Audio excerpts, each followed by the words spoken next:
Best scene of the work of zombies. Interior chapel, night. Mike, close to Gus's ear, is not as weak as he pretends. Gus, hey. You with me, Gus? Gus blinks Mike into focus, clutches Mike's shirt. Mikey, I'm seeing things. Things a man wasn't meant to see. It's all in your head. Where's Amy? Box. Corner. Mike sneaks a glance under his arm to place the confessional. Gus's fingers tighten. Mikey, don't let me die like that. You're fine. It's the drugs. None of this is real. Repeat after me. None of this is real. Not real. It's not real. Go home and sleep off this bender. Devon showers liquid over Mike. It sinks into the cuts. Where's your power now, blank? Mike shakes his head, feeling the drugs. The drums start up, pull at him, daring him to resist the lure. Gus gets hold of the gree-gree bag. You swore a duty. Protect. Mike blinks Gus into focus. For a split second, it seems another presence looks out of Gus's eyes. Damballa? You don't know what you're asking. If you don't trust now, you'll run the rest of your life. We can forgive, but first you must forgive yourself. His eyes roll up. Mike checks for a pulse, slaps Gus lightly. Gus forces his eyes open, back to his woozy self. Before I get sick enough to barf, get Old Testament on this kid's ass. Mike slips the gun into Gus's waistband. Don't use this unless you have to. Devon cracks the whip across Mike's back. Mike catches the leather, uses the leverage to come completely up to his feet. Devon minces a step backwards. Not releasing the whip, Mike follows, effortlessly mimicking the dance steps. We open a path for your feet, good father. We hold open a door for your presence. Grace us now with your presence. We speed to your service. Who do you call, blank? No one here will help you. Mike isn't listening, sweating, eyes rolling, working himself into a trance. Worried now, Devon won't release the whip. He's blocked from the work table, looks around for another advantage. The trapdoor is still up. Devon shifts his weight, gets Mike to swing around the altar. Gus rolls, following their advance. Sees the trapdoor. Mikey, your feet. Watch your feet. Devon rips the gree-gree free, shoves Mike into the hole. Gus loses the gun, fumbles around for it. Devon struts to the center of the room.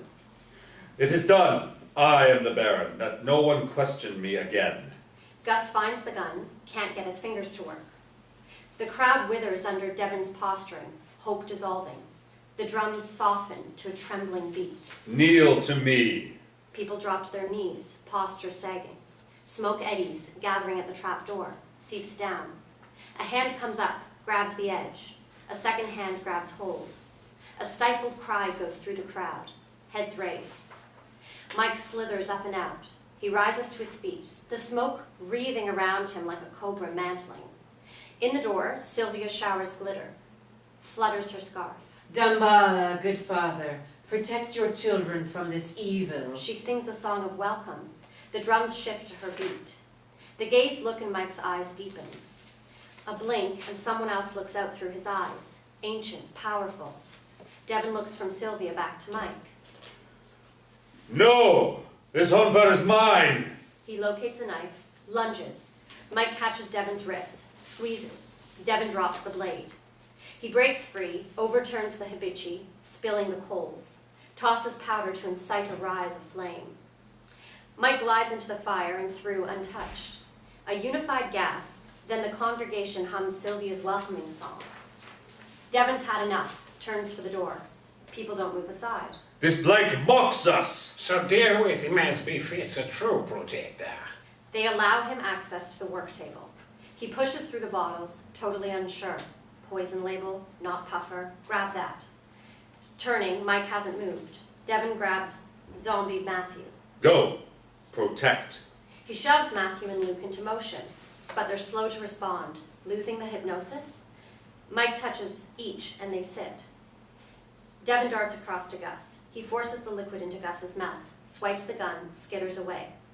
Mike turns to Gus, gets him to retch up the poison. He faces Devon. Devon pulls the trigger. Nothing. Again, nothing.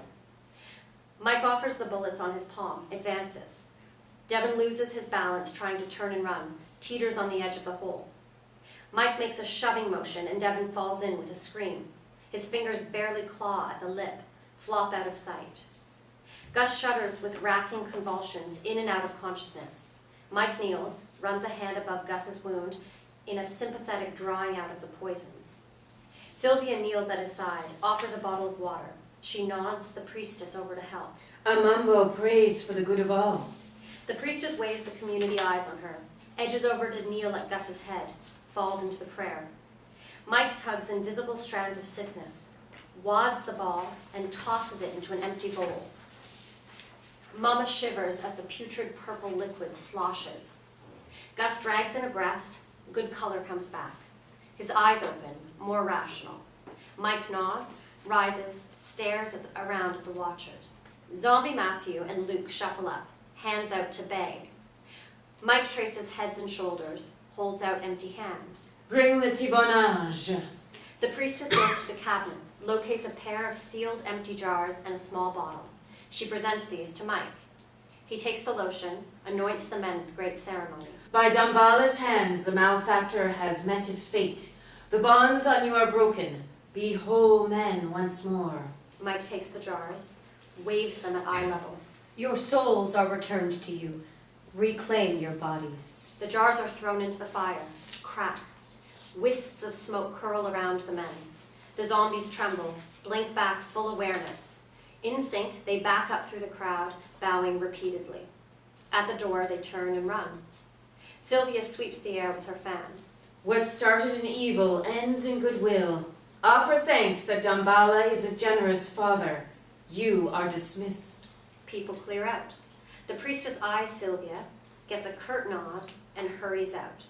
Mike collapses. Sylvia returns to Gus, smiles into wary eyes. That was all for show, right? Of course. Imagination is the magician's greatest asset. Mike rolls over, fixes on the ceiling, exhausted. How many? Only the one who supposed too much. Mike cranes his neck to locate Gus. We good? Been to my cousin's prayer meeting once. I'll take them snakes any day over this. Lord, when does the room stop spinning? Sylvia moves to Teddy to croon a song for the dead. Mike gets his feet under himself, supports Gus to sit.